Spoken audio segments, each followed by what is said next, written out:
Okay, now we have the product, branding, packaging, and labeling.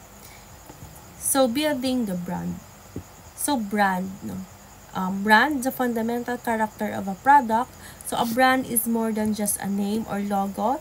It encompasses the entire perception and experience associated with a product or service. So, it represents the fundamental character, values, and identify of the product in the minds of consumers.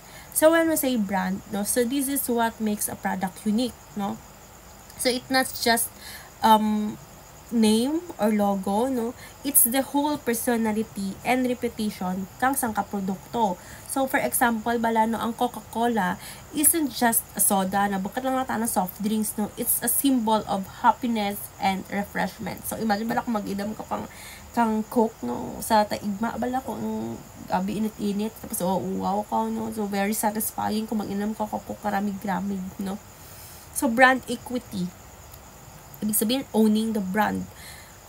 Brand equity refers to the value and strength of a brand in the marketplace. So it is built over time through consistent delivery of quality, reliability, and positive customer experiences. Strong brand equity enhances customer loyalty, trust, and willingness to pay premium prices.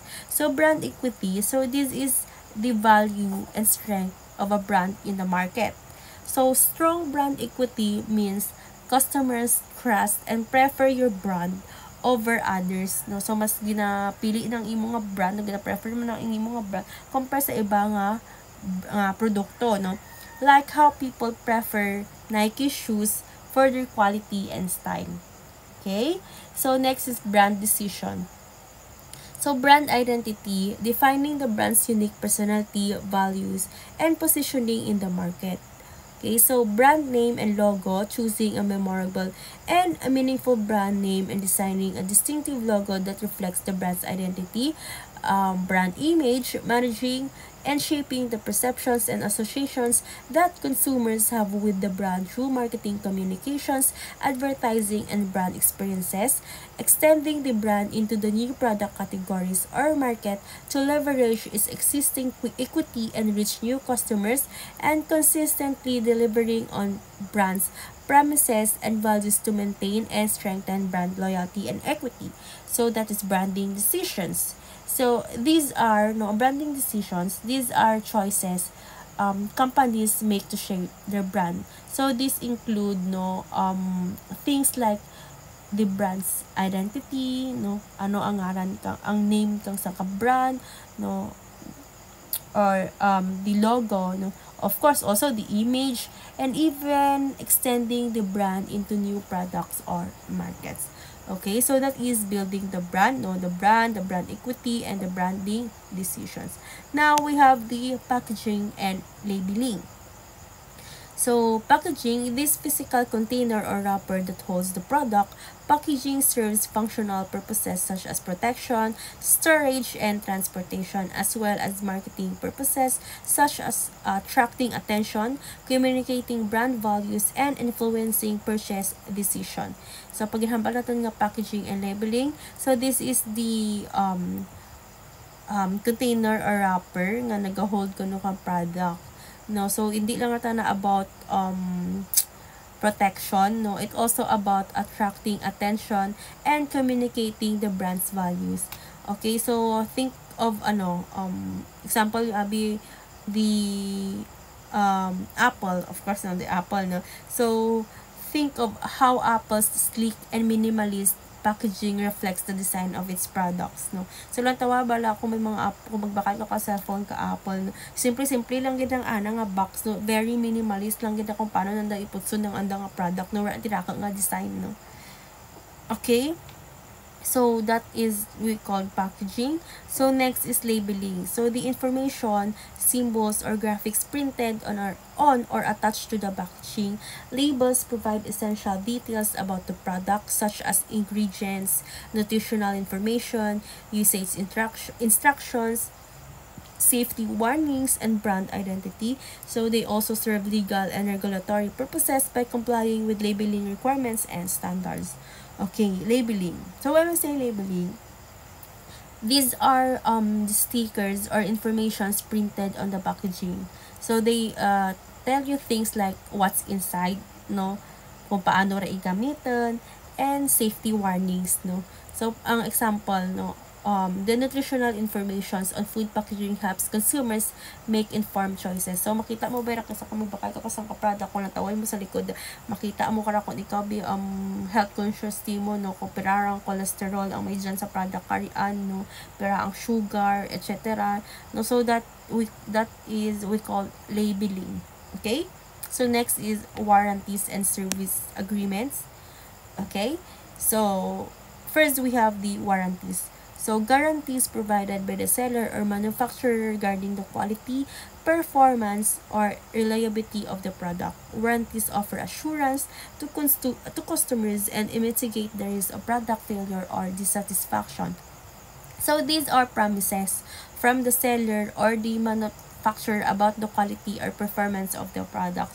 So gina-reassure nanda nga ang customers, or they reassure customers and reduce the risk of dissatisfaction. So for an instance, no, a 1-year warranty on a laptop gives customers confidence in its quality. So ibig sabihin, di ba, kung magbaka ganito sa nakabago nga phone, so sir, ma'am, no, may warranty ikaw 1 year, kung maguba ang imo nga product is ibalik mo lang dyan kay namon, no. So under patana within 1 year, no, kay under patana sa warranty. So ang ibig kalikara ka sabihin pag may ang warranty is gina-promise mo ang imo nga or ang seller, gina-promise ka seller sa may consumer about, no, the quality of or the performance of the product nga may dyan sanda.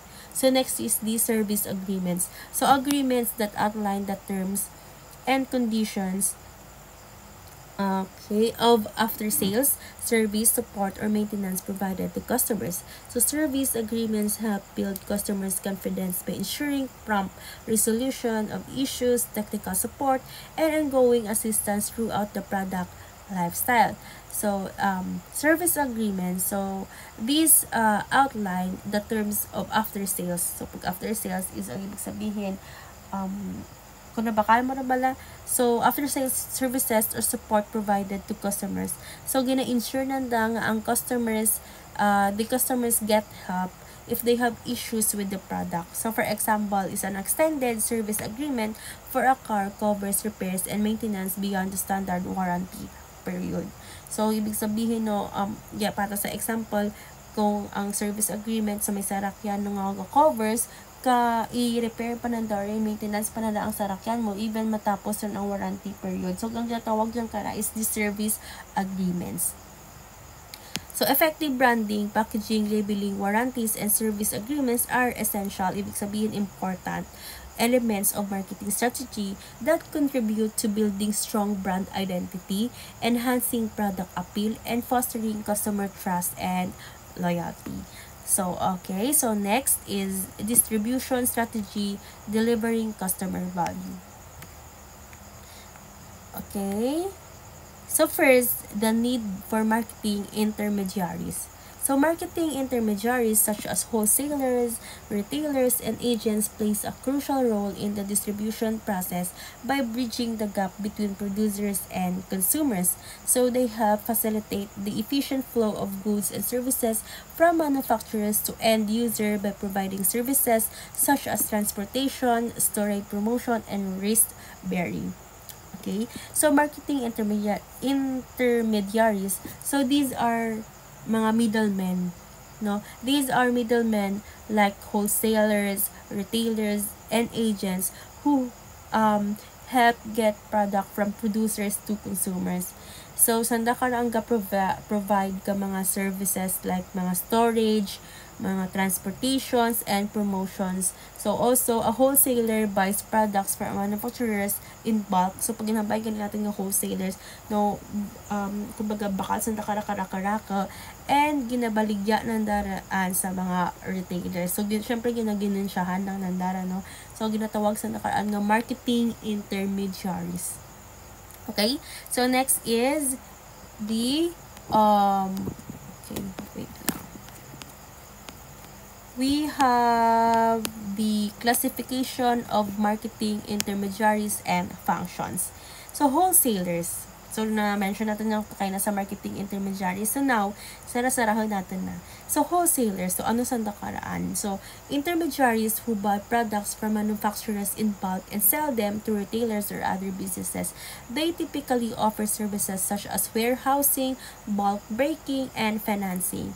So, wholesalers, so they buy products in bulk from manufacturers and sell them into retailers or other businesses. So, pag natin ng retailers, so, retailers sell products directly to consumers through brick and mortar stores, online platforms, or other channels. They provide services such as product display, customer service, and convenience. So, retailers, they sell products directly to consumers through stores or online platforms. So, kung kita nyo ba lang ang gamaligya araw, so they are the retailers. So, for example, bikaraan ng mga Walmart, Amazon, or your local corner store. So, mga tiyanggi-tiyanggi nga makita nyo dyan sa ginabakan ng daraan sa mga wholesalers, tapos ginabaligya nanda. No? So, we call them retailers. Okay? So, next is the agents and brokers. So, intermediaries who facilitate transactions between buyers and sellers without taking ownerships of the product. So, they earn commissions for their services, which may include negotiations, matchmaking, and market research. So, agents and brokers, so they connect buyers and the sellers without taking ownership of the product. So, sara ka nga examples are the real estate agents and the insurance brokers are examples. So, even me, myself, I have an experience being an insurance broker or the financial advisor. So, ang ginaobrahan ko is the ProLife UK. So, ang ginahimo ko is I am the sa center ako, no. So, I am not the owner of the insurance, no. So, ang agency karaan nga owner is the ProLife UK. So, ako is agent lang. So, I'm selling their product sa may customer ko, sa akin nga client. And then, ang akin na dyan kara is the commission. So, once kung nababaligya ko rin to ang insurance sa akin nga kliyente, I have the commission. Wala ako own kang product nga rian. Okay? So, next is the channel of distribution. So, okay. So, a channel of distribution refers to the path or route through which products or services move from producers to consumers. Channels can be direct, where products are sold directly from the manufacturer to the consumer, or indirect, where intermediaries such as wholesaler and retailers are involved in the distribution process. Okay, so channel of distribution. So, this is the path product takes from the producers to consumers. So, pwede ka nga diretsyo with no intermediaries, no. Pag ginabay natin kayo ng intermediaries, ito ganito, si wholesalers, si retailers, or si agent brokers. Okay? So, or indirect, no. So, pwede mo nga ibaligya na with no intermediaries, so hindi na kailangan kang bulig ka wholesalers, or pwede mo man nga ibaligya nga kailangan kang the wholesalers, the retailers, or the agent brokers. Okay, so involving intermediaries like wholesalers and retailers. Okay, so for example, Apple, si Apple product. So they sell its product directly through its stores and websites. So pwede mo nga search bera si Apple, so Apple Store. So diyan mo muna ka makita anda nga direct channel ra, no. So makita mo rito ang mga products nanda.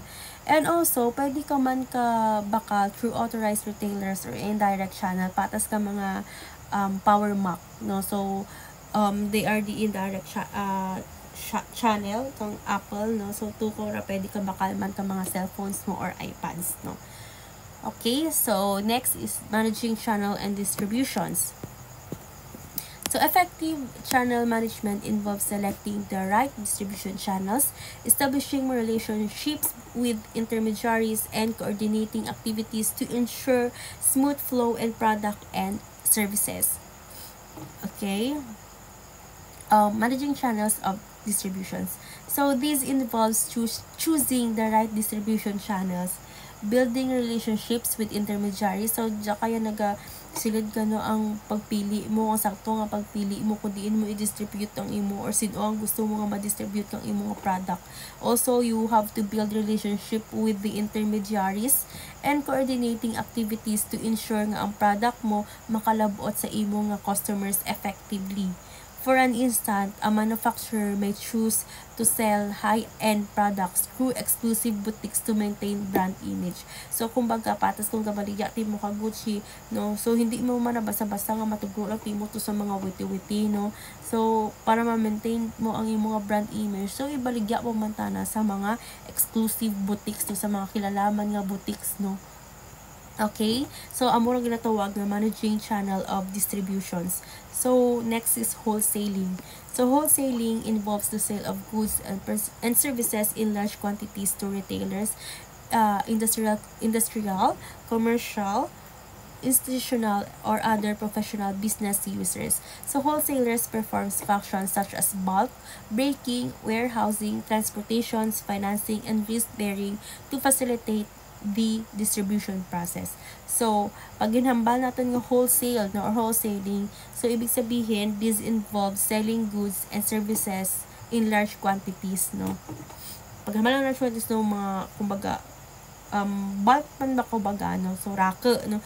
To retailers or other business, no? Wholesalers provide services like warehousing, transportations, and financing.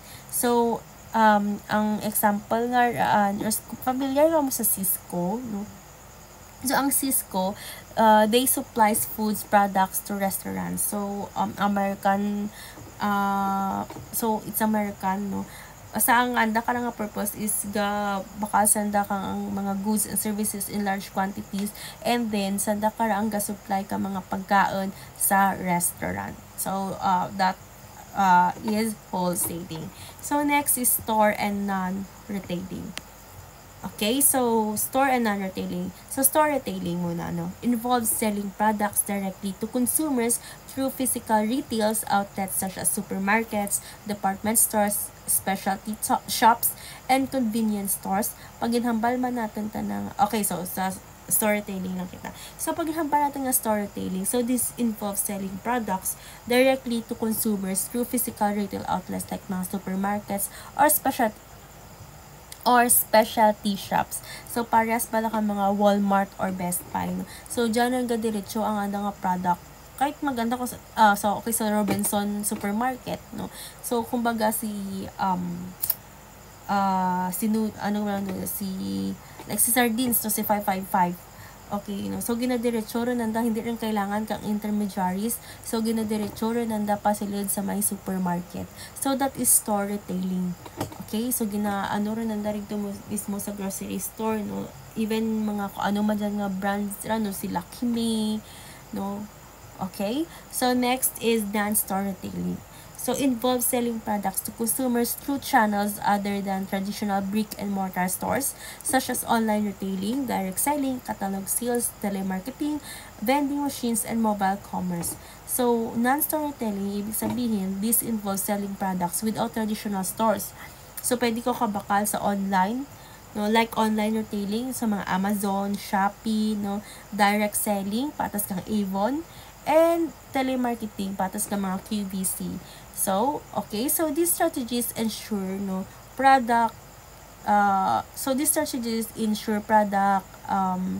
so the product reach customers efficiently, maximizing value and satisfaction. Okay?